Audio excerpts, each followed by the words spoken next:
Siamo col presidente Piero Comandini. Due parole sull'incontro di oggi, sul significato che ha e insomma nel segno di Riccardo Lombardi.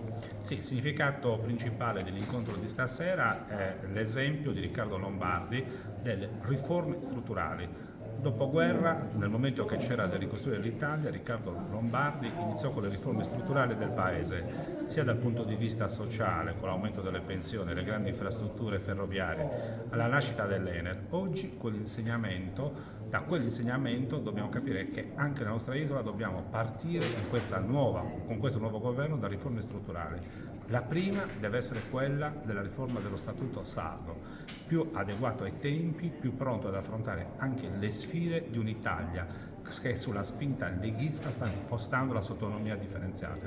Quindi la prima riforma strutturale su cui dobbiamo puntare è una riforma dello Statuto più forte, più adeguato e più incidente anche a livello europeo.